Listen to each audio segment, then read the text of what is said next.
17 तारीख को होने वाले विधानसभा चुनाव के लिए हर प्रत्याशी नुक्कड़ सभाएं ले रहे हैं। साप्ताहिक बाजार के दिन बस स्टैंड पर आम आदमी पार्टी के स्टार प्रचारक, राष्ट्रीय कवि एवं गीतकार शहनाज हिंदुस्तानी ने अपनी कविता में जोड़ते हुए आम आदमी पार्टी के प्रत्याशी प्रशांत भाव में शाम के पक्ष में 17 तारीख को होने वाले मतदान में झाड़ू छाप पर बटन दबाकर प्रचंड बहुमतों से विजय बनाने की अपील की। इस बार पिच बहुत अच्छी है, खिलाड़ी बहुत अच्छा है, हर बॉल पर छक्का मारने वाला है, आपको ध्यान देना है। कांग्रेस और भाजपा दोनों को साडू बताते हुए कहा कि माल खाओ साडू का और बटन दबाओ झाड़ू का। देशभक्तों, एक चीज, हमारे पास समय बहुत कम है। हम कम बॉलों पे ज्यादा रन बनाने का प्रयास कर रहे हैं और इसके अंदर आपको पूरा ध्यान देना है, क्योंकि इस बार पिच भी बहुत अच्छी है और खिलाड़ी बढ़िया है। पिच भी बहुत अच्छी है और खिलाड़ी भी बहुत अच्छा है और एक एक बॉल पे छक्का लगाने वाला आपके बीच में खिलाड़ी आ गया है। इसीलिए आप लोग इस बार इस मैच का पूरा आनंद लीजिए, इस खेल का पूरा आनंद लीजिए। और जो एक भाई अभी कह के गए थे, नीली झंडी वाले कह के गए थे शराब घोटाला, अरविंद केजरीवाल का शराब घोटाला। अरविंद केजरीवाल तो कह चुके हैं, तुम्हारी हिम्मत है तो सारे सबूत लेकर के आओ, नहीं तो मोदी जी बोरिया बिस्तर समेट और देश से बाहर जाओ। अरे हम डरते नहीं हैं। जब मनीष सिसोदिया को जेल में डाला, हमें पता चल गया था कि मोदी जी को अच्छे स्कूल सरकारी पसंद नहीं है, तो उनको जेल में डाल दिया। जब हमारे स्वतंत्र जेल को जेल में डाला, हमें पता चल गया कि मोदी जी को अच्छे सरकारी हॉस्पिटल पसंद नहीं है, तो जेल में डाल दिया। और जब संजय सिंह जी को, जो गरीबों की आवाज उठाता है, उनको जेल में डाला, तो पता चल गया कि मोदी जी को गरीबों के खिलाफ बोलने की बहुत अच्छी आदत पड़ी हुई है, इसलिए उनको जेल में डाल दिया।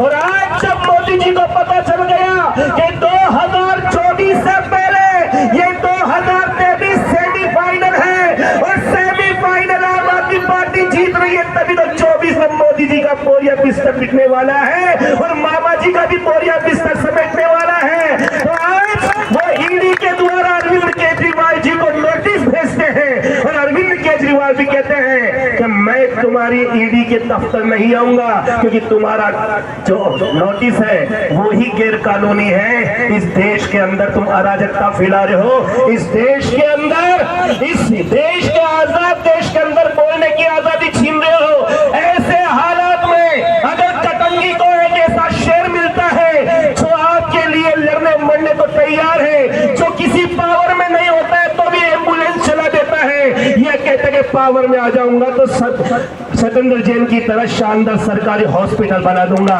पावर में आ जाऊंगा तो अरविंद केजरीवाल की तरह अच्छे सरकारी स्कूल बना दूंगा, पावर में आ जाऊंगा तो अरविंद केजरीवाल की तरह अच्छे मोहल्ला क्लिनिक बना दूंगा, और पावर में आ जाऊंगा तो वृद्धाओं की पेंशन 2500 रुपया वृद्धाओं की पेंशन कर दूंगा, पावर में आ जाऊंगा, पावर में आ जाऊंगा तो दिल्ली की तरह यहाँ के किसानों को भी 20,000 एकड़ और 50,000 हेक्टेयर का मुआवजा दिलवा दूंगा।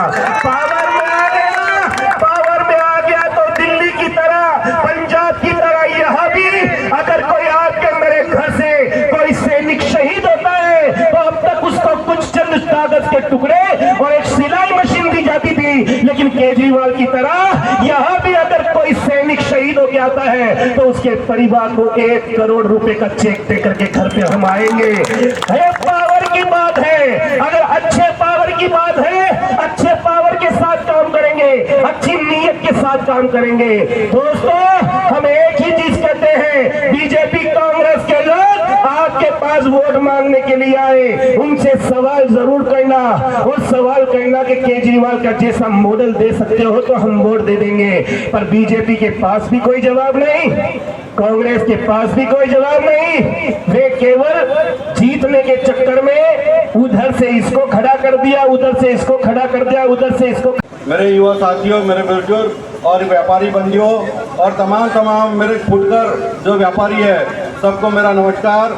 क्योंकि आने वाला जो विधानसभा चुनाव है, 17 नवंबर को जो चुनाव होना है, मैं ये कहना चाहता हूँ साथियों, कटंगी विधानसभा क्षेत्र में 2 लाख मतदाता है। कितने?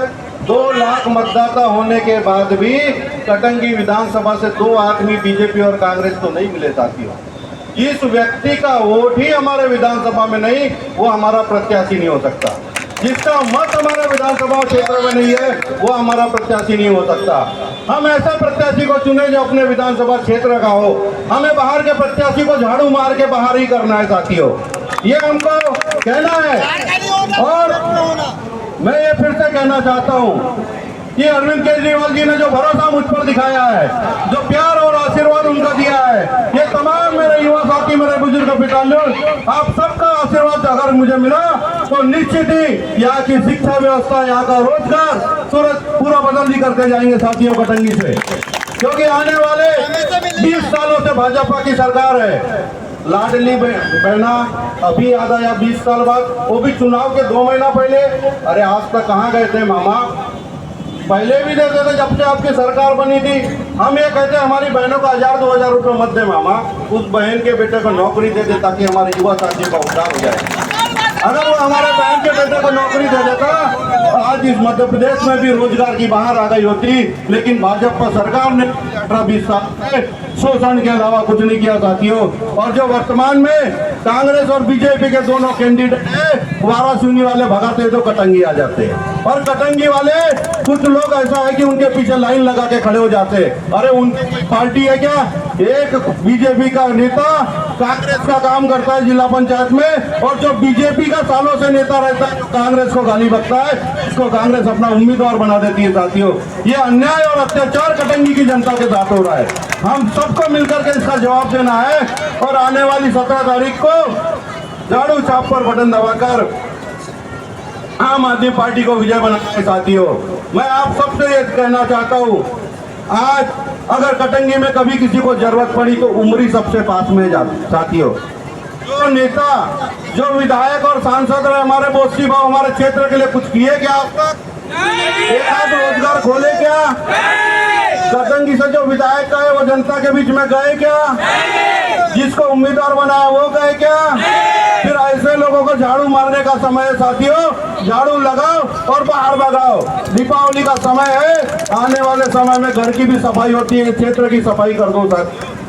आने वाले समय में कोई भी कटंगी विधानसभा क्षेत्र पर नजर उठा करके ना देखे, ऐसा निवेदन हम आपसे करने आए हैं। और डरो मत साथियों, डर के आगे जीत है। लड़ना सीखो, अगर तुम लड़ना सीख गए तो आने वाले समय में तुम्हारे हक और अधिकार संरक्षित रहेंगे साथियों। इतना कहकर मैं अपनी बातों को विराम करता हूँ। जय हिंद, जय भारत, भारत माता की। संजय अग्रवाल की रिपोर्ट।